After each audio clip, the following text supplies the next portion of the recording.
ತರ್ಕೋಪಲಾಭಂ ತರ್ಕಾಭಯೇತಂ ವಿಧಿ ಸರ್ವಪೂರ್ವ ಗೀರ್ವಾಣ ವಿಜ್ಞಾನದಮಾನತೋಸ್ಮಿ ಪ್ರಥಮೋ ಹನುಮಾನ್ ನಾಮ ದ್ವಿತೀಯೋ ಭೀಮಯೇವ ಚ ಪೂರ್ಣಪ್ರಜ್ಞಸ್ತೃತೀಯಸ್ತು ಭಗವತ್ಕಾರ್ಯಸಾಧಕಃ ಬುದ್ಧಿರ್ಬಲಂ ಯಶೋಧೈರ್ಯಂ ನಿರ್ಭಯತ್ವಂ ಅರೋಗತಾ ಅಜಾಡ್ಯಂ ವಾಕ್ಪಟುತ್ವಂ ಚ ಹನುಮತ್ ಸ್ಮರಣಾದ್ ಭವೇತ್ ಪೃಥ್ವೀಮಂಡಲಮಧ್ಯಸ್ಥಾಃ ಪೂರ್ಣಬೋಧಮತಾನುಗಾಃ ವೈಷ್ಣವಾ ವಿಷ್ಣುಹೃದಯಾಃ ತನ್ನಮಸ್ಯೆ ಗುರುನ್ ಮಮ ಜನ್ಮಾದ್ಯಸ್ಯ ಯತೋನ್ವಯಾತ್ ಇತರತಶ್ಚಾರ್ಥೇಷ್ವಭಿಜ್ಞಸ್ವರಾಟ್ ತೇನೇ ಮಹೃದಾಯ ಆದಿಕವಯೇ ಮುಹ್ಯಂತಿ ಯಂ ಸೂರಯಃ ತೇಜೋ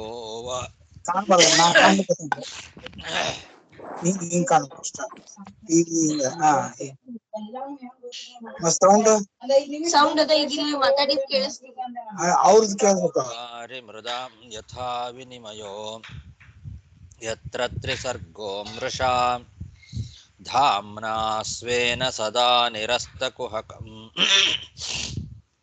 ಸತ್ಯಂ ಪರಂ ಧೀಮಹಿ ಸೃಷ್ಟಿಸ್ಥಿತ್ಯಪ್ಯೇಹಾನಿಯತಿದೃಶಿತಮೋ ಬಂಧಮೋಕ್ಷಾಶ್ಚ ಯಸ್ಮಾತ್ ಅಸ್ಯ ಶ್ರೀ ಬ್ರಹ್ಮರುದ್ರ ಪ್ರಭೃತಿ ಸುರನರದ್ವೀಷ ಶತ್ರುತ್ಮಕಸ್ಯ ವಿಷ್ಣೋರ್ವ್ಯಸ್ತಾಃ ಸಮಸ್ತಾಃ ಸಕಲಗುಣನಿಧಿಃ ಸರ್ವದೋಷವ್ಯಪೇತಃ ಪೂರ್ಣಾನಂದೋ ವ್ಯಯೋ ಯೋ ಗುರುರಪಿ ಪರಮಃ ಚಿಂತಯೇತಂ ಮಹಾಂತಂ ಯಂ ಪ್ರವ್ರಜन्तಮನುಪೇತಮಪೇತಕೃತ್ಯಂ ದ್ವೈಪಾಯನೋ ವಿರಹಕಾತರ ಆಜುಹಾವ ಪುತ್ರೇತಿ ತನ್ಮಯತಯಾ ತರವೋಪಿ ನೇದುಃ तं ಸರ್ವಭೂತಹೃದಯಂ ಮುನಿಮಾನತೋಸ್ಮಿ ಶ್ರೀಗುರುಭ್ಯೋ ನಮಃ ಹರಿ ಓಂ. ಶ್ರೀಮದ್ಭಾಗವತದ ಚತುರ್ಥ ಸ್ಕಂಧದ 31ನೇ ಅಧ್ಯಾಯದಲ್ಲಿ ಇವತ್ತು 2ನೇ ಶ್ಲೋಕ. ದೀಕ್ಷಿತಾ ಬ್ರಹ್ಮಸತ್ರೇಣ ಸರ್ವಭೂತಾತ್ಮಮೇಧಸಾ ಪ್ರತೀಚ್ಯಾಂ ದಿಶಿ ವೇಲಾಯಾಂ ಸಿದ್ಧೋಭೂದ್ಯತ್ರ ಜಾಜಲಿಃ.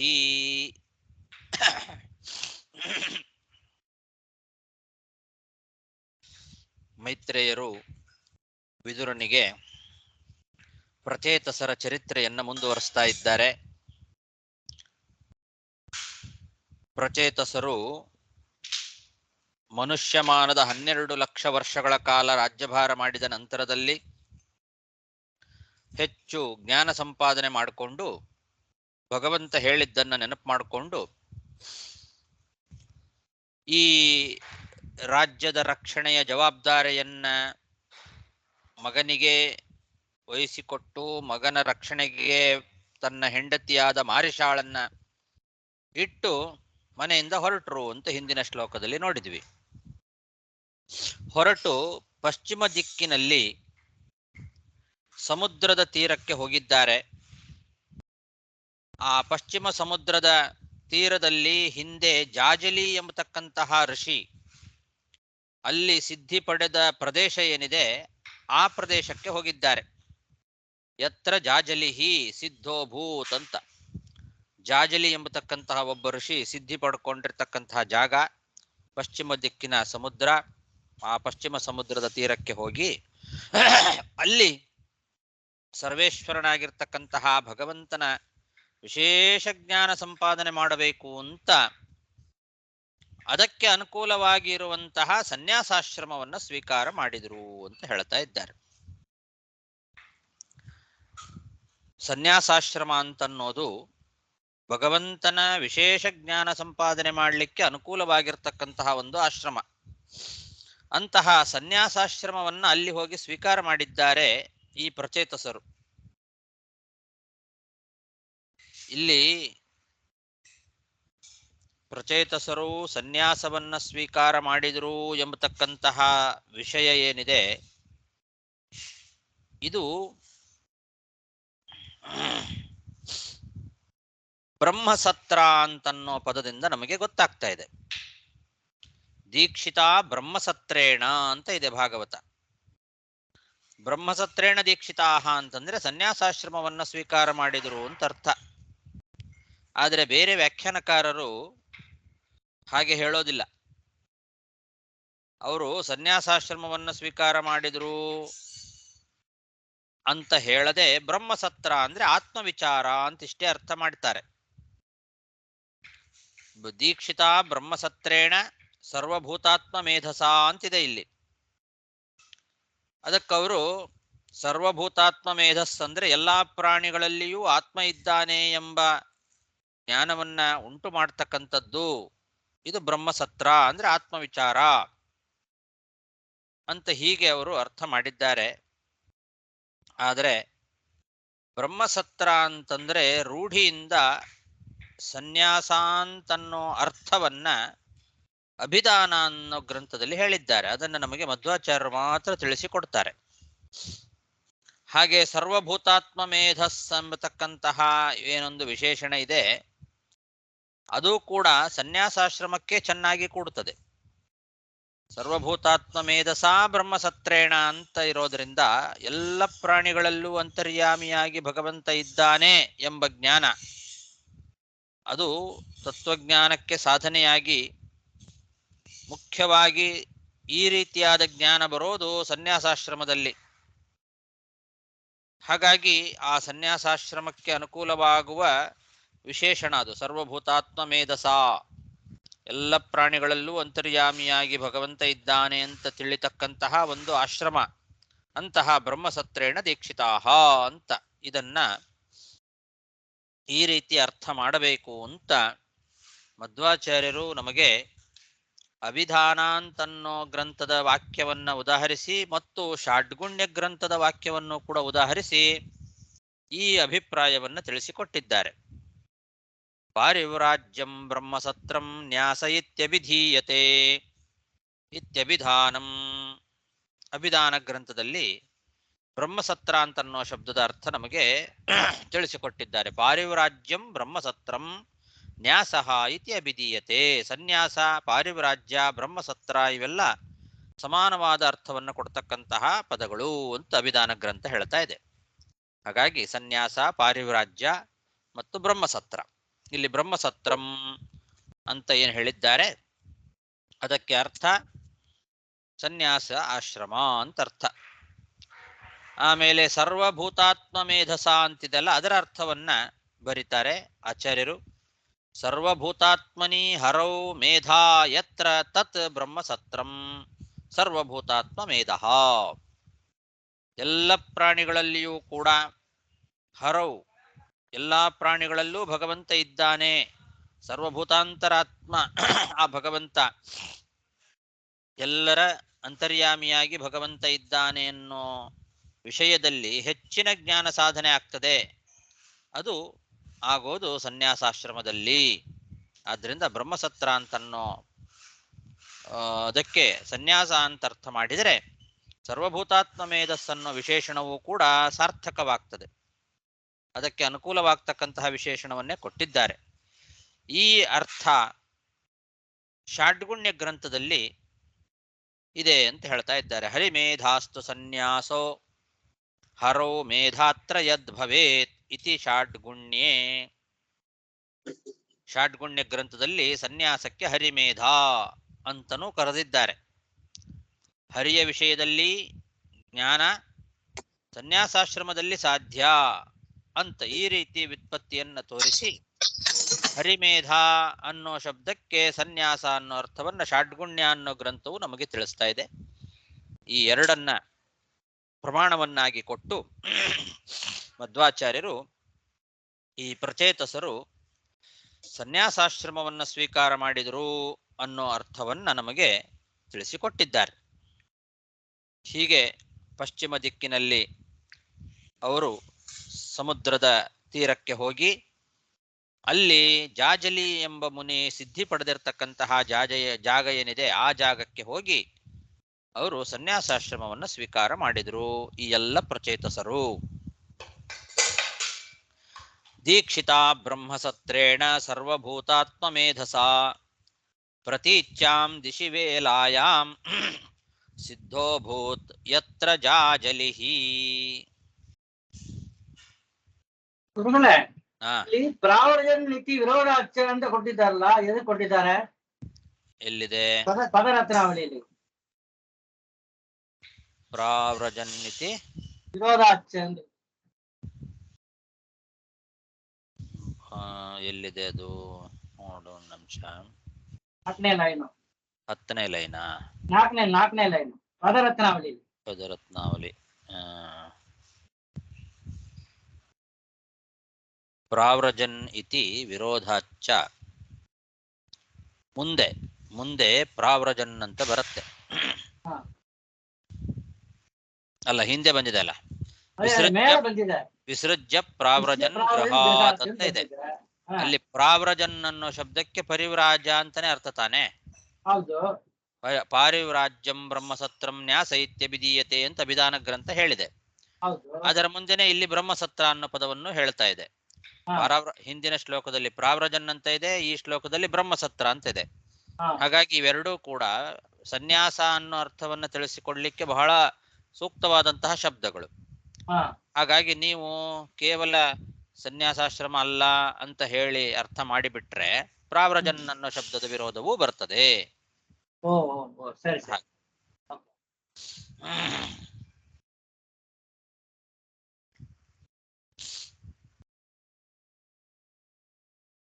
ಯಾಗ ವಿಶೇಷೇಣ ಇತಿ ನಾರ್ಥೋ ಅತ್ರ ಗ್ರಾಹ್ಯ.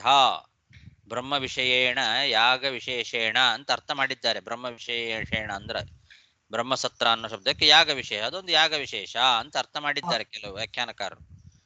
ಆ ರೀತಿ ನ ಅರ್ಥ ಅತ್ರ ಗ್ರಾಹ್ಯ, ಆ ರೀತಿ ಅರ್ಥ ಇಲ್ಲಿ ಇಟ್ಕೊಳ್ಬಾರದು. ಯಾಕೆ? ಪ್ರಾವ್ರಜನ್ನಿತಿ ವಿರೋಧಾಚ್ಚ.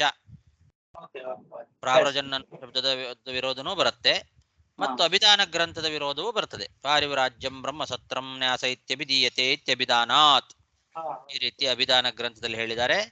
ಹಾಗಾಗಿ ಅದರ ವಿರೋಧ ಬರೋದ್ರಿಂದ ನೀವು ಸನ್ಯಾಸವನ್ನ ಸ್ವೀಕಾರ ಮಾಡಿದ್ರು ಅಂತಾನೆ ಅರ್ಥ ಮಾಡಬೇಕು ಅನ್ನೋದನ್ನ ವಿಜಯಧ್ವಜ ತೀರ್ಥರು ಸಮರ್ಥನೆ ಮಾಡಿದ್ದಾರೆ. ಧನ್ಯವಾದ.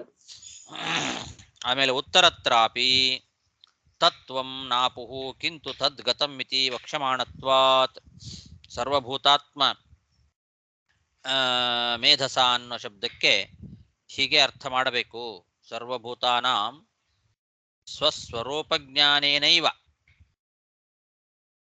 ಅವರವರ ಸ್ವರೂಪದ ಜ್ಞಾನ ನ ಸರ್ವಭೂತಾನಾಂ ಸ್ವಸ್ವರೂಪತ್ವಜ್ಞಾನೇನ ಇತ್ಯರ್ಥಃ. ಹರಿಮೇಧ ಅನ್ನೋ ಶಬ್ದಕ್ಕೆ ಎಲ್ಲರಲ್ಲಿಯೂ ಅಂತರ್ಯಾಮಿಯಾಗಿ ಭಗವಂತ ಇದ್ದಾನೆ ಅನ್ನೋ ಅರ್ಥವನ್ನ ನಮಗೆ ಷಾಡ್ಗುಣ್ಯ ಗ್ರಂಥ ತಿಳಿಸ್ತಾ ಇದೆ. ಹಾಗೆ ಅರ್ಥ ಮಾಡಬೇಕೇ ಹೊರತು ಅವ್ರೇನು ಅರ್ಥ ಮಾಡಿದ್ದಾರೆ ಅಂದ್ರೆ, ಬೇರೆಯವರು ಸರ್ವಭೂತಾತ್ಮ ಮೇಧಸ ಅಂತಂದ್ರೆ ಎಲ್ಲ ಸರ್ವಭೂತಾನಾಂ ಸ್ವಸ್ವರೂಪತ್ವ ಜ್ಞಾನೇನ ಅಂತ ಅರ್ಥ ಮಾಡಿದ್ದಾರೆ. ಅವರವರ ಸ್ವರೂಪದ ಜ್ಞಾನವನ್ನು ಪಡೆದುಕೊಂಡು ಅಂತ ಆ ರೀತಿ ಅರ್ಥ ಮಾಡಿದ್ದಾರೆ. ಅದು ಅಲ್ಲ, ಹಾಗೆ ಅರ್ಥ ಅಲ್ಲ. ನ ಸರ್ವಭೂತಾನಾಂ ಸ್ವಸ್ವರೂಪತ್ವ ಜ್ಞಾನೇನ ಇತ್ಯರ್ಥಃ. ಯಾಕೆ? ಉತ್ತರತ್ರಾಪಿ ಮುಂದೆ ತತ್ವಂ ನಾಪುಹು ಕಿಂತು ತದ್ಗತಂ ಇತಿ ವಕ್ಷಮಾಣತ್ವಾತ್. ತದ್ಗತಂ ಅಂತ ಹೇಳಿದ್ದಾರೆ, ತತ್ವಂ ಅಂತ ಹೇಳಿಲ್ಲ ಅಲ್ಲಿ. ತದ್ಗತಂ ಅಂದ್ರೆ ಆ ಎಲ್ಲಾ ಪ್ರಾಣಿಗಳ ಒಳಗೆ ಇರುವ ಭಗವಂತ ಅಂತ ಅನ್ನೋದು ಅದರಿಂದ ಗೊತ್ತಾಗ್ತದೆ. ಅಭಿಪ್ರಾಯ. ಮುಂದೆ 3ನೇ ಶ್ಲೋಕ. ತಾನ್ ನಿರ್ಜಿತ ಪ್ರಾಣ ಮನೋವಚೋ ದೃಶೋ ಜಿತಾಸನಾಂಛಾಂತ ಸಮಾನ ವಿಗ್ರಹಾನ್ ಪರೇ ಮಲೆ ಬ್ರಹ್ಮಣಿ ಯೋಜಿತಾತ್ಮನಃ ಸುರಾಸುರೇಡ್ಯೋ ದದೃಶೇ ಸ್ಮನಾರದಃ. ಈ ಪ್ರಚೇತಸರು ಸನ್ಯಾಸಾಶ್ರಮವನ್ನ ಸ್ವೀಕಾರ ಮಾಡಿ ಉತ್ತಮವಾದ ಸಾಧನೆಯನ್ನ ಮಾಡ್ಕೊಳ್ತಾ ಇದ್ದಾರೆ. ಅವರು ತಮ್ಮ ಪ್ರಾಣ, ಮನಸ್ಸು, ಮಾತು ದೃಷ್ಟಿ ಇವುಗಳನ್ನೆಲ್ಲ ವಶ ಮಾಡಿಕೊಂಡು ಜಿತಾಸನಾನ್ ಆಸನವನ್ನು ಜಯಿಸಿ ತಮ್ಮ ಶರೀರವನ್ನ ಭಗವನ್ನಿಷ್ಠವಾಗಿ ಎಲ್ಲಾ ಅವಸ್ಥೆಯಲ್ಲಿ ಒಂದೇ ರೀತಿ ಸ್ಥಿರವಾಗಿರುವಂತೆ ಮಾಡಿಕೊಂಡ್ರಂತೆ. ಮನಸ್ಸಿನ ಜಯ, ಆಸನ ಜಯ, ದೃಷ್ಟಿ ಜಯ, ಮಾತಿನ ಜಯ, ಪ್ರಾಣದ ಜಯ ಎಲ್ಲವನ್ನೂ ಜಯಿಸಿದ್ದಾರೆ. ಯಾವ ಸಮಯದಲ್ಲಿಯೂ ಕೂಡ ಅವರು ತಮ್ಮ ಶರೀರ ಭಗವಂತನನ್ನ ಬಿಟ್ಟು ಬೇರೆ ಯಾವುದನ್ನೂ ವಿಚಾರ ಮಾಡಬಾರದು, ಪರಿಗ್ರಹ ಮಾಡಬಾರದು, ಆ ರೀತಿಯಲ್ಲಿ ನೋಡ್ಕೊಂಡಿದ್ದಾರೆ. ಪೂರ್ಣವಾಗಿ ತಮ್ಮ ಮನಸ್ಸನ್ನ ಭಗವಂತನಲ್ಲೇ ನಿಲ್ಲಿಸಿದ್ದಾರೆ. ಸರ್ವೋತ್ತಮನಾದ ನಿರ್ದುಷ್ಟನಾದ ಭಗವಂತ, ಪರೇ ಅಮಲೇ ಬ್ರಹ್ಮಣಿ. ಪರ ಅಂದ್ರೆ ಸರ್ವೋತ್ತಮ, ಅಮಲ ಅಂದ್ರೆ ನಿರ್ದುಷ್ಟ. ಹೀಗೆ ಸರ್ವೋತ್ತಮನಾದ ನಿರ್ದುಷ್ಟನಾದ ಆ ಭಗವಂತನಲ್ಲೇ ಮನಸ್ಸನ್ನು ನಿಲ್ಲಿಸಿದ್ದಾರೆ. ಯೋಜಿತಾತ್ಮನಃ. ಅವರನ್ನ, ಅಂತಹ ಪ್ರಚೇತಸರನ್ನ ಸುರಾಸುರೇಡ್ಯೋ ನಾರದ ದದೃಶೇ, ನಾರದ ಮುನಿಗಳು ಬಂದ್ರು, ನೋಡಿದ್ರು ಅಂತ ಹೇಳ್ತಾ ಇದ್ದಾರೆ. ನಾರದ ಮುನಿಗಳು ಅಂತ ಹೇಳುವಾಗ ಅವರಿಗೆ ಒಂದು ವಿಶೇಷಣ ಕೊಟ್ಟಿದ್ದಾರೆ, ಸುರಾಸುರೇಡ್ಯ ಅಂತ.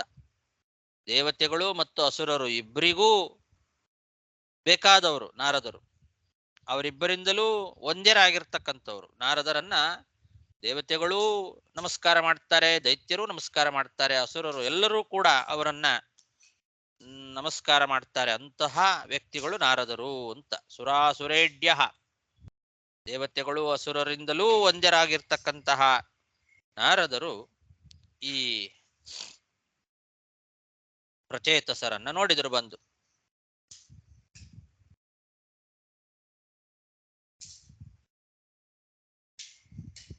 ಸ್ಮ ಅಂತಂದು ಒಂದು ಪದ ಇದೆ ಇಲ್ಲಿ.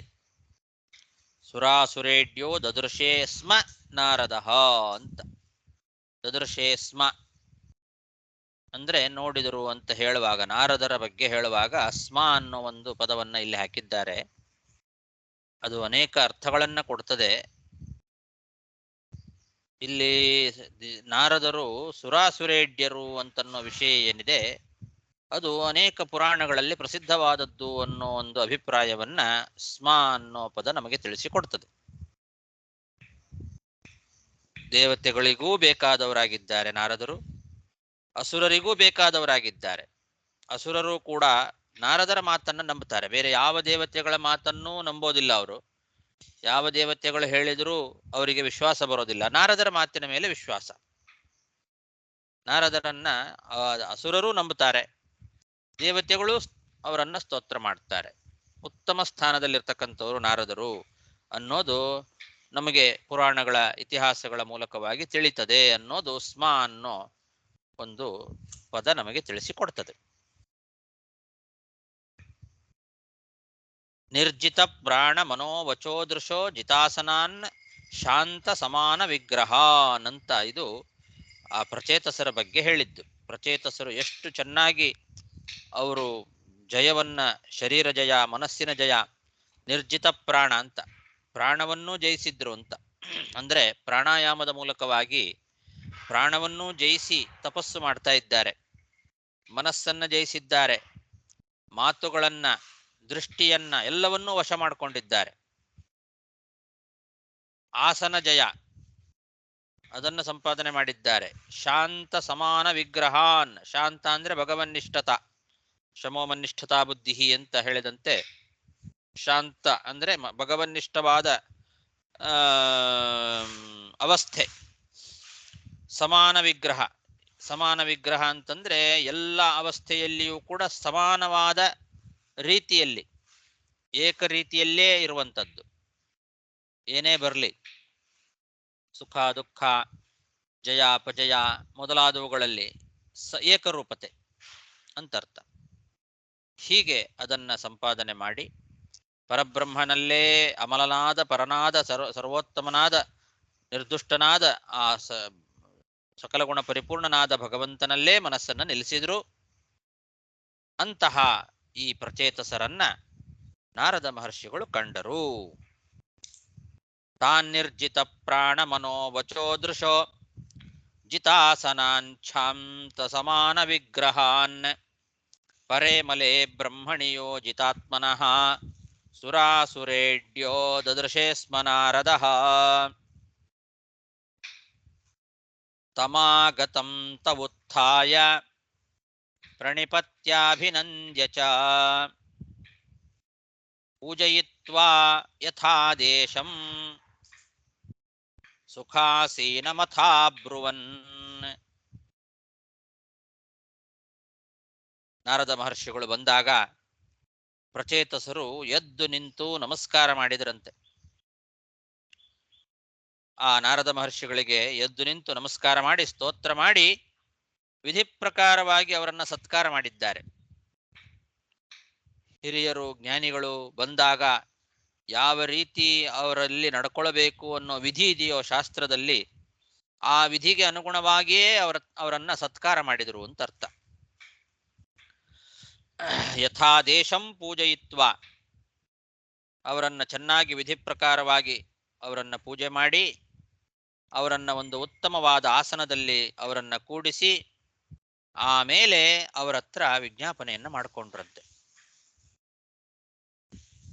ಬಂದ ಕೂಡ್ಲೇನೆ ಮನೆ ಹೊರಗೆ ಬಾಗಿಲತ್ರನೇ ನಿಲ್ಲಿಸಿ ಯಾರು ನೀವು, ಯಾಕೆ ಬಂದಿದ್ದೀರಿ ಅಂತ ಕೇಳೋ ಅಂತಹ ಕಾಲ ಇವಾಗ.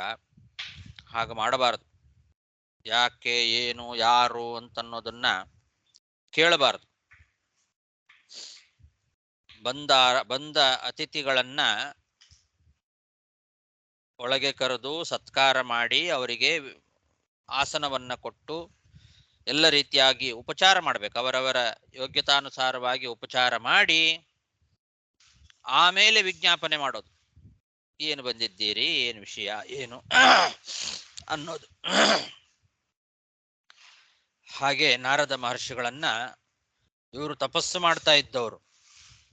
ಎಲ್ಲ ಜಯವನ್ನ ಸಂಪಾದನೆ ಮಾಡಿ, ಆಸನ ಜಯವನ್ನೂ ಸಂಪಾದನೆ ಮಾಡಿ ತಪಸ್ಸಿನಲ್ಲಿ ಕೂತಂಥವರು ನಾರದರಂತಹ ಮಹಾಜ್ಞಾನಿಗಳು ಬಂದಾಗ ಎದ್ದು ನಿಂತು ಅವರಿಗೆ ನಮಸ್ಕಾರ ಮಾಡಿ ಅವರನ್ನ ಸ್ತೋತ್ರ ಮಾಡಿ ಅವರಿಗೆ ಪೂಜೆ ಮಾಡಿದ್ದಾರೆ, ಸತ್ಕಾರ ಮಾಡಿದ್ದಾರೆ. ತಮ್ ಆಗತಂ ಉತ್ಥಾಯ ಪ್ರಣಿಪತ್ಯ ಅಭಿನಂದ್ಯ ಚ ಅಂತ. ಉತ್ಥಾಯ ಪ್ರಣಿಪತ್ಯ ಅಭಿನಂದ್ಯ ಚ, ಹೀಗೆ ಪೂಜಯಿತ್ವಾ, ಎದ್ದು ನಿಂತು ನಮಸ್ಕಾರ ಮಾಡಿ ಆಮೇಲೆ ಸ್ತೋತ್ರ ಮಾಡಿ, ಅಭಿನಂದನೆ ಮಾಡೋದು ಅಂದ್ರೆ ಸ್ತೋತ್ರ ಮಾಡೋದು ಅವರನ್ನ, ಆಮೇಲೆ ಸತ್ಕಾರ ಮಾಡೋದು. ಎಲ್ಲ ರೀತಿಯಲ್ಲಿ ಸತ್ಕಾರ ಮಾಡಿ ಅವರನ್ನ ಸುಖವಾದ ಒಂದು ಆಸನದಲ್ಲಿ ಕೂಡಿಸಿ ಆಮೇಲೆ ಕೇಳಿದ್ರು. ತಮಾಗತಂ ತವುತ್ಥಾಯ ಪ್ರಣಿಪತ್ಯಾಭಿನಂದ್ಯ ಚ ಪೂಜಯಿತ್ವಾ ಯಥಾದೇಶಂ ಸುಖಾಸೀನಮಥಾಬ್ರುವನ್. ಸ್ವಾಗತಂ ತೇ ಸುರರ್ಷೇದ್ಯ ದಿಷ್ಟ್ಯಾನೋ ದರ್ಶನಂ ಗತಃ ತವ ಚಂಕ್ರಮಣಂ ಬ್ರಹ್ಮನ್ ಅಭಯಾಯ ಯಥಾ ರವೇಹೇ. ಆ ಪ್ರಚೇತಸರು ನಾರದರ ಹತ್ತಿರ ಇವಾಗ ಕೇಳ್ತಾ ಇದ್ದಾರೆ, ದೇವರ್ಷಿಗಳೇ ಸ್ವಾಗತಂ, ನಿಮಗೆ ಸುಸ್ವಾಗತ. ಸ್ವಾಗತಂ ತೇ ಸುರರ್ಷೇ, ಸುರರ್ಷೇ ಅಂತ ದೇವತೆಗಳಲ್ಲೇ ಋಷಿಗಳಾಗಿರ್ತಕ್ಕಂಥವರೇ, ದೇವರ್ಷಿಗಳೇ, ನಾರದರೇ, ಸ್ವಾಗತಂ, ನಿಮಗೆ ಸ್ವಾಗತ. ನೀವು ಬಂದದ್ದು ನಮ್ಮ ದೊಡ್ಡ ಭಾಗ್ಯ ಅಂತಾರೆ.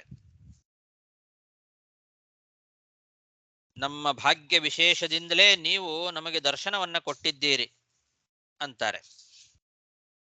ನಾವು ಹಿಂದೆ ಎಲ್ಲ ನೋಡಿದ್ದೇವೆ, ನಾರದರು ಬಂದ್ರು ಅಂದ್ರೆ ಅವರು ಏನೋ ಒಂದು ದೇವ ಕಾರ್ಯಕ್ಕೋಸ್ಕರನೇ ಬಂದಿರ್ತಾರೆ. ಅವರು ಬಂದ್ರೆ ಅಲ್ಲಿ ಒಂದು ದೊಡ್ಡ ಒಳ್ಳೆ ಜ್ಞಾನ ಕಾರ್ಯ, ದೇವ ಕಾರ್ಯ, ಶುಭ ಕಾರ್ಯ ನಡೆಯುತ್ತೆ ಅಂತಾನೆ ಅರ್ಥ. ಅದನ್ನ ಇವರು ಹೇಳ್ತಾ ಇದ್ದಾರೆ. ದಿಷ್ಟ್ಯಾನೋ ದರ್ಶನಂ ಗತಃ, ನಮ್ಮ ಭಾಗ್ಯ, ನೀವು ಬಂದಿದ್ದೀರಿ, ದರ್ಶನ ಕೊಟ್ಟಿದ್ದೀರಿ ಅಂದ್ರೆ ನಮ್ಮ ಭಾಗ್ಯ ಇದು. ನೀವು ಸಂಚಾರ ಮಾಡೋದೇ ಇಡೀ ಜಗತ್ತಿಗೆ ಅಭಯವನ್ನ ಕೊಡಬೇಕು ಅಂತ. ಅಭಯಾಯ ಚಂಕ್ರಮಣಂ, ಚಂಕ್ರಮಣ ಅಂತಂದ್ರೆ ಸಂಚಾರ. ನೀವು ಜಗತ್ತಿನಲ್ಲಿ ಸಂಚಾರ ಮಾಡೋದೇ ಜಗತ್ತಿಗೆ ಅಭಯವನ್ನ ಕೊಡುವ ಉದ್ದೇಶದಿಂದ. ನೀವು ಹೋದ್ರಿ ಅಂದ್ರೆ ಆ ಜಾಗದಲ್ಲಿ ಅಭಯ ಉಂಟಾಯ್ತು ಅಂತಾನೆ ಅರ್ಥ. ಹೇಗೆ ಅಂದ್ರೆ ಯಥಾ ರವೇಹೆ ಅಂತ ದೃಷ್ಟಾಂತ ಕೊಡ್ತಾ ಇದ್ದಾರೆ. ಸೂರ್ಯ ಎಲ್ಲೆಲ್ಲಿ ಸಂಚಾರ ಮಾಡ್ತಾನೋ ಅಲ್ಲೆಲ್ಲ ಕಡೆಯಲ್ಲಿಯೂ ಕೂಡ ಆ ಸೂರ್ಯ ಸಂಚಾರದಿಂದ ಆ ಜಗತ್ತು ಪವಿತ್ರ ಆಗ್ತದೆ, ಆ ಜಗತ್ತಿಗೆ ಅಭಯ ಉಂಟಾಗ್ತದೆ. ರಾತ್ರಿ ಎಲ್ಲ ಕಳ್ಳ ಕಾಕರ ಭಯ, ಸೂರ್ಯ ಬಂದ್ರೆ ಅಭಯ, ಭಯ ಇಲ್ಲ ಯಾರಿಗೂ. ರಾತ್ರಿ ಆದ್ರೆ ಭಯ ಇರ್ತದೆ, ಸೂರ್ಯ ಬಂದ ಅಂದ್ರೆ ಭಯ ಎಲ್ಲ ಹೋಗಿಬಿಡ್ತದೆ. ಹೀಗೆ ಭಯವನ್ನ ನಿವಾರಣೆ ಮಾಡ್ಲಿಕ್ಕೋಸ್ಕರ ಅಂತಾನೆ ಎಲ್ಲ ಕಡೆಯಲ್ಲಿ ಸಂಚಾರ ಮಾಡ್ತಾನೆ ಸೂರ್ಯ. ಹಾಗೆ ನೀವು ಕೂಡ ಸೂರ್ಯನಂತೆ ಜಗತ್ತಿಗೆ ಅಭಯವನ್ನ ತಂದುಕೊಳ್ಳಿಕ್ಕೋಸ್ಕರ ಎಲ್ಲ ಕಡೆಯಲ್ಲಿ ಸಂಚಾರ ಮಾಡ್ತೀರಿ. ಅಂತಹ ನೀವು ಇವಾಗ ನಮಗೆ ದರ್ಶನವನ್ನ ಕೊಟ್ಟಿದ್ದೀರಿ ಅಂತಂದ್ರೆ ಇದು ನಮ್ಮ ಭಾಗ್ಯ, ನಮ್ಮ ಪುಣ್ಯ ವಿಶೇಷ. ಅದರಿಂದ ನೀವು ನಮಗೆ ದರ್ಶನವನ್ನ ಕೊಟ್ಟಿದ್ದೀರಿ ಅಂತಹ ನಿಮಗೆ ಸ್ವಾಗತ ಅಂತ ಮೊದಲು ಹೇಳ್ತಾ ಇದ್ದಾರೆ. ಸ್ವಾಗತಂ ತೇ ಸುರರ್ಷೇದ್ಯ ದಿಷ್ಟ್ಯಾನೋ ದರ್ಶನಂ ಗತಾಃ ತವ ಚಂಕ್ರಮಣಂ ಬ್ರಹ್ಮನ್ ಅಭಯಾಯ ಯಥಾ ರವೇಹೇ.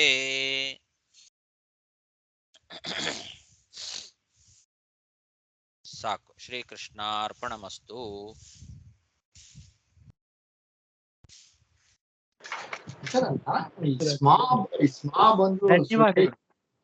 ಸುರೇಶ್ ಆಡ್ಯ ಖಾನ್ ಹೇಳಿರ್ಲಿಲ್ಲ ನೀವು, ಈಡ್ಯ ಖಾನ್ ಹೇಳಿರ್ಲಿಲ್ಲ ನೀವು.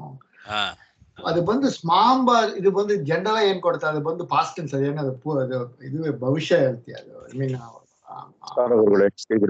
ಅದಕ್ಕೆ ಅದೇ ಇಂತಹ ಅವ್ಯಯಗಳಿಗೆಲ್ಲ ಅನೇಕ ಅರ್ಥಗಳಿರುತ್ತೆ. ಆಯಾಯ ಸಂದರ್ಭಕ್ಕೆ ತಕ್ಕಂತೆ ನಾವು ಅರ್ಥಗಳನ್ನ ಮಾಡಬೇಕು. ಜನರಲ್ ಆಗಿ ನೀವು ಹೇಳದಂಗೆ ಅದು ಸ್ಮ ಅಂತಂದ್ರೆ ಹಿಂದಿನ ಕಾಲದ ಅರ್ಥವನ್ನ ಕೊಡ್ತದೆ. ಪಾಸ್ಟ್ ಟೆನ್ಸ್ ಅಂತ ಹೇಳಿದ್ರಲ್ಲ ಹಾಗೆ. ಹೌದು, ಇತ್ತು ಅನ್ನೋ ಅರ್ಥವನ್ನ ಕೊಡ್ತದೆ. ಪ್ರಸಿದ್ಧಿ ಅನ್ನೋ ಅರ್ಥವನ್ನು ಕೂಡ ಕೊಡ್ತದೆ. ಅವ್ಯಯಗಳಿಗೆ ನಾನಾರ್ಥ ಆಯಾ ಸಂದರ್ಭಕ್ಕೆ ತಕ್ಕಂತೆ ನೋಡಿ ಅರ್ಥ ಮಾಡ್ಕೊಳ್ಬೇಕು. ಇಲ್ಲಿ ಪ್ರಸಿದ್ಧಿ ತಗೊಂಡು ಅವ್ರು ಇಬ್ಬರಿಂದ ಅವರು ಬಂದು ಮಾಡಿದ್ದಾರೆ ಅನ್ನೋದು ಪ್ರಸಿದ್ಧವಾದದ್ದು ಅಂತ. ಇಲ್ಲಿ ಈ ನಾರದರು ಬಂದು ಯಥಾ ರವೇಹೇ ದೃಷ್ಟಾಂತ ಕೊಟ್ಟಿದ್ದಾರೆ. ಹೌದು, ಜನಲ ಈ ಸಿನಿಮಾ ಎಲ್ಲ ನಾರದರು ಬಂದ್ರೆ ಕಳಗ ಮಾಡ್ತಾನ ಅಂತ ತೋರಿಸ್ತಾರೆ. ಯಾರಿಗೂ ಕೂಡ ನಾರದರ ಬಗ್ಗೆ ಸರಿಯಾಗಿ ಅರ್ಥ ಆಗಿಲ್ಲ ಲೋಕಕ್ಕೆ. ಶಾಸ್ತ್ರ ಓದಿದವರಿಗೆ ಮಾತ್ರ ನಾರದರ ಬಗ್ಗೆ ಗೊತ್ತಾಗ್ತದೆ. ನಾರದರು ಬಂದ್ರು ಅಂದ್ರೆ ಅಲ್ಲೊಂದು ಜ್ಞಾನ ಕಾರ್ಯ ನಡೆಯುತ್ತೆ ಅಂತಾನೆ ಅರ್ಥ. ಅವರು ಬಂದಲ್ಲೆಲ್ಲ ಉತ್ತಮವಾದ ಕಾರ್ಯಗಳೇ ನಡೆದದ್ದು. ಅವರು ಲೋಕ ಸಂಚಾರ ಮಾಡೋದೇ ಭಗವಂತನ ಅನುಗ್ರಹ ಎಲ್ರಿಗೂ ಆಗ್ಲಿ ಅಂತಾನೆ. ಅನುಗ್ರಹ ಮಾಡ್ಲಿಕ್ಕೆ ಬರೋದವ್ರು. ಅವ್ರು ಬಂದ್ರು ಅಂದ್ರೆ ಅನುಗ್ರಹ ಆಯ್ತು ಅಂತ ಅರ್ಥ.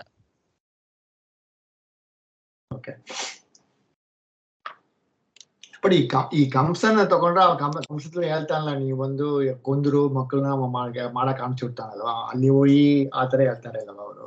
ಹೌದು, ಅದೇ ಇಂಥದ್ದೆಲ್ಲ ಇಟ್ಟುಕೊಂಡು ಅವರು ಏನ್ ಮಾಡ್ತಾರೆ, ಅದನ್ನ ಸರಿಯಾಗಿ ಅದರ ಹಿಂದಿನ ಅಭಿಪ್ರಾಯವನ್ನ ಸರಿಯಾಗಿ ಅರ್ಥ ಮಾಡ್ಕೊಳ್ಳದೆ ಅವ್ರೇನ್ ಮಾಡ್ತಾರೆ, ಈ ತರ ಚಾಡಿ ಹೇಳ್ತಾರೆ, ಅವರಿಗೆ ಸಪೋರ್ಟ್ ಮಾಡ್ತಾರೆ. ಕೆಲವು ಸಲ ದೇವತೆಗಳಿಗೂ ದೈತ್ಯರಿಗೂ ಜಗಳ ಹಚ್ಚಿಕೊಡ್ತಾರೆ.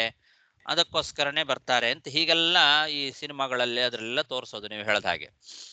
ಆದ್ರೆ ಅದರ ಹಿಂದಿನ ಅಭಿಪ್ರಾಯ ಏನು ಅನ್ನೋದು ನಮಗೆ ಮಧ್ವಾಚಾರ್ಯ ತಾತ್ಪರ್ಯ ನಿರ್ಣಯ ನೋಡಿದ್ರೆ ಗೊತ್ತಾಗ್ತದಲ್ಲ. ನಾರದರು ಬಂದು ಹಾಗೆ ಮಾಡೋದೇ ದೇವ ಕಾರ್ಯ, ಭಗವಂತನ ಭೂಭಾರ ಹರಣ ಕಾರ್ಯದಲ್ಲಿ ಭಾಗಿಯಾಗಬೇಕು ಅಂತಾನೆ ನಾರದರು ಹಾಗೆ ಮಾಡೋದು. ಇಲ್ಲದೇ ಇದ್ರೆ ಅವರು ಆತರ ಮಾಡ್ತಿರ್ಲಿಲ್ಲ. ಭೂಭಾರ ಹರಣ ಕಾರ್ಯ ನಡಿಬೇಕು, ಆ ಭೂಭಾರ ಹರಣ ಕಾರ್ಯದಲ್ಲಿ ಇವರು ಒಂದು ಭಾಗಿಯಾಗ್ತಾರೆ. ದೈತ್ಯರನ್ನ ಆ ರೀತಿ ಅವರಿಗೆ ಮನಸ್ಸಿನಲ್ಲಿ ಆ ಭಾವನೆಗಳನ್ನ ತಂದುಕೊಟ್ಟು ಅವರು ಆ ಕೆಟ್ಟ ಕೆಲಸವನ್ನು ಮಾಡಬೇಕು. ಆ ಕೆಟ್ಟ ಕೆಲಸ ಮಾಡಿ ಅವರು ಆ ಫಲಭಾಗಿಗಳಾಗಬೇಕು. ಇಲ್ಲದೇ ಇದ್ರೆ ಕಂಸ ಆ 6 ಮಕ್ಕಳನ್ನ ಕೊಲ್ತಿರ್ಲಿಲ್ಲ. 8ನೇ ಗರ್ಭ ನಿನಗೆ ಮೃತ್ಯು ಅಂತ ಹೇಳಿದಾಗ ಉಳಿದ 6 ಮಕ್ಕಳನ್ನ ಕೊಲ್ಲೋ ಅವಶ್ಯಕತೆ ಇರ್ಲಿಲ್ಲ. ಅವನು ಬೇಡ ಅಂತ ಬಿಡ್ತಿದ್ದ. ಹೌದೌದು, ಬೇಡ ನನಗೆ ಇದರಿಂದ ನನಗೇನು ಹಾನಿ ಇಲ್ಲ, ನೀ ಇಟ್ಕೋ, ನನಗೆ 8ನೇ ಗರ್ಭ ತಾನೇ ನನಗೆ ತೊಂದರೆ, ಅಲ್ಲಿವರೆಗೂ ನಾನು ಆರಾಮಾಗಿರ್ತೇನೆ ಅಂತ ಅಂದು ಬಿಟ್ಟೇ ಬಿಟ್ಟ. ಅದಕ್ಕೆ ನಾರದರು ಬಂದರು. ಅವನ ಕೈಯಿಂದ 6 ಮಕ್ಕಳ ಹತ್ಯೆ ಆಗಬೇಕು, ಆ 6 ಮಕ್ಕಳಿಗೆ ಮೋಕ್ಷ ಸಿಗಬೇಕು. ಆ 6 ಮಕ್ಕಳು ಕೂಡ ಶಾಪವಶಾತ್ ಅವರಿಗೆ ಇವನಿಂದ ಸಾಯಲೇಬೇಕಾಗಿತ್ತು. ಅದೆಲ್ಲ ದೇವ ಕಾರ್ಯ. ಇದು ಯಾರಿಗೂ ಅರ್ಥ ಆಗೋದಿಲ್ಲ. ಆಚಾರ್ಯ ನಿರ್ಣಯ ಕೊಟ್ಟಿದ್ರಿಂದ ನಮಗಿದೆಲ್ಲ ಅರ್ಥ ಆಗ್ತದೆ. ಎಷ್ಟು ದೊಡ್ಡ ಕಾರ್ಯ ಮಾಡಿದ್ರು ನಾರದರು. ಈ ಮಾತನ್ನು ಬೇರೆ ಯಾರಾದರೂ ಹೇಳಿದ್ರೆ ನಂಬ್ತಿರ್ಲಿಲ್ಲ ಅವರು. ಅವನ ಕಂಸ ನಾರದರ ಮೇಲೆ ಅಷ್ಟು ನಂಬಿಕೆ. ಅದಕ್ಕೆ ನಾರದರು ಸುರಾಸುರೇಡ್ಯರು. ಅದೇನದು ದೇವರೋಡ ವರವಾದು ಆ ತರ ಅಸುರರು ನಂಬುತ್ತಾರ ಹಂಗಂದ್ರೆ? ಹೌದೌದು, ಅವರ ಕ್ಯಾರೆಕ್ಟರ್ ಹಾಗೆ. ನಾರದರ ಒಂದು ಸ್ವಭಾವನೆ, ಅವರ ಕಾರ್ಯನೇ ಹಾಗೆ. ದೈತ್ಯರ ಕೈಯಿಂದಲೂ ಕೂಡ ಪಾಪ ಕಾರ್ಯಗಳನ್ನ ಈ ಮೂಲಕವಾಗಿ ಮಾಡಿಸುವಂಥದ್ದು ಅವರ ಸಾಮರ್ಥ್ಯ. ವಾಯುದೇವರು ಒಳಗೆ ಕೂತು ಬೇರೆ ರೀತಿಯಲ್ಲಿ ಅವರು ಪ್ರೇರಣೆಯನ್ನು ಕೊಟ್ಟು ಮಾಡಿ ಅದು ಮಾಡ್ತಾರೆ. ಅವ್ರದ್ದು ಸಾಧನೆ ಹಾಗೆ. ನಾರದರ ಸಾಧನೆ ಹೀಗೆ, ಈ ಮೂಲಕವಾಗಿ ಹೊರಗಿನಿಂದ ಅವರಿಗೆ ಉಪದೇಶಗಳನ್ನ ಮಾಡುವ ಮೂಲಕ ಅವರನ್ನು ನಂಬಿಸಿ ಅವರಿಗೆ ಅವರ ಕೈಯಿಂದ ಪಾಪ ಕಾರ್ಯ ಸಾಧನೆ ಮಾಡಿಸೋದು ನಾರದರ ಕಾರ್ಯ. ಹಾಗೆ ನಮಗೆ ಸಜ್ಜನರಿಗೆ ತತ್ವೋಪದೇಶಗಳನ್ನ ಮಾಡಿ ತನ್ಮೂಲಕವಾಗಿ ಸಾಧನೆ ಮಾಡಿಸೋದು ಅವರ ಕಾರ್ಯ. ನಮಗೆ ಧ್ರುವ ಮೊದಲಾದವರಿಗೆಲ್ಲ ಎಲ್ಲರಿಗೂ ಬಂದು ಉಪದೇಶ ಮಾಡಿ ಭಗವಂತನನ್ನ ಯಾವ ರೀತಿ ಉಪಾಸನೆ ಮಾಡಬೇಕು, ಹೇಗೆ ನೀವು ಉಪಾಸನೆ ಮಾಡಿದ್ರೆ ಮೋಕ್ಷ ಪಡಿತೀರಿ, ಸಾಧನೆ ಮಾಡ್ಕೊಳ್ತೀರಿ ಅನ್ನೋದನ್ನೆಲ್ಲ ತಿಳಿಸಿಕೊಡ್ತಾರೆ. ಸಜ್ಜನರಿಗೆ ಜ್ಞಾನ ಮಾರ್ಗದಲ್ಲಿ ಮಾರ್ಗ ತೋರಿಸ್ತಾರೆ. ದೈತ್ಯರಿಗೆ ಅವರಿಗೆ ಬೇಕಾಗುವ ತಮ್ಮ ಸಾಧನೆಯನ್ನು ಅವ್ರ ಕೈಯಿಂದ ಮಾಡಿಸ್ತಾರೆ. ಮೊದಲ ಶ್ಲೋಕದಲ್ಲಿ ನಿನ್ನ ಪಾಠದಲ್ಲಿ ನಿಜವಾದ ಮೋಕ್ಷ ಸಾಧನ ಇದುதான் ಹೇಳ್ತಾರೆ, ಹೇಳಿಲ್ಲ ಫಸ್ಟ್ ಶ್ಲೋಕದಲ್ಲಿ. ಸೊ ಇನ್ಮೇಲ್ದ ಮೊದಲು ನಾರದರಿಗೆ ಹೇಳೋದ ಏನ್ ಮೋಕ್ಷ ಸಾಧನ ತಿಳಿயாது. ನಿಜವಾದ ಮೋಕ್ಷ ಸಾಧನ ಇದುதான் ಹಂಗೇನ ಅವರು ವಿಜಯದವರು ಬಂದು ಒಂದು ಪೀಠಿಕೆ ಕೊಟ್ರಲ್ಲ ನಿಮಗೆ. ನಿಜವಾದ ಮೋಕ್ಷ ಸಾಧನೆ ಜ್ಞಾನದಿಂದಲೇ ಮೋಕ್ಷ ಅಂತ. ಭಗವಂತನ ಜ್ಞಾನದಿಂದಲೇನೆ ಮೋಕ್ಷ ಹೊರತು ಬೇರೆ ಯಾವುದು ಮೋಕ್ಷ ಸಾಧನ ಅಲ್ಲ. ಉಳಿದದ್ದೆಲ್ಲ ಮೋಕ್ಷ ಸಾಧನ ಅಂತ ಹೇಳಿ ಅಂದ್ರೆ ಈ ಅಧ್ಯಾಯದ ಪ್ರಾರಂಭದಲ್ಲಿ ಹೇಳಿದ್ದಲ್ವಾ, ಅದೇ ಅದಕ್ಕೆ ಅವರು ಪೀಠಿಕೆ ಕೊಡೋದು. ಬೇರೆ ಬೇರೆ ಶಾಸ್ತ್ರಗಳಲ್ಲಿ ಮೋಕ್ಷ ಸಾಧನ ಅಂತ ಹೇಳಿ ಬೇರೆ ಬೇರೆ ಯಾವ್ದಾವ್ದನ್ನೋ ಹೇಳಿದ್ದಾರೆ. ನಿಜವಾಗ್ಲೂ ಯಾವ್ದು ಹಾಗಾದ್ರೆ ಮೋಕ್ಷ ಸಾಧನ ಅಂತ ಪ್ರಶ್ನೆ ಬರ್ತದೆ. ಅದಕ್ಕೆ ನಿಜವಾದ ಮೋಕ್ಷ ಸಾಧನ ಅಂದ್ರೆ ಭಗವಂತನ ಜ್ಞಾನ ಅನ್ನೋದನ್ನ ಈ ಅಧ್ಯಾಯದಲ್ಲಿ ಪೂರ್ತಿ ಅಧ್ಯಾಯ ನೋಡಿದಾಗ ನಿಮಗೆ ಸ್ಪಷ್ಟ ಆಗ್ತದೆ.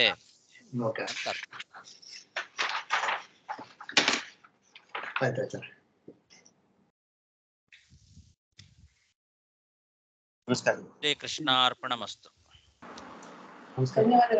ಹರೇ ಶ್ರೀನಿವಾಸ. ನಮಸ್ಕಾರ ಗುರುಗಳೇ. ಹರೇ ನಮಃ. ಹರೇ ನಮಃ. ನಮಸ್ಕಾರ. ಹರೇ ನಮಃ. ಹರೇ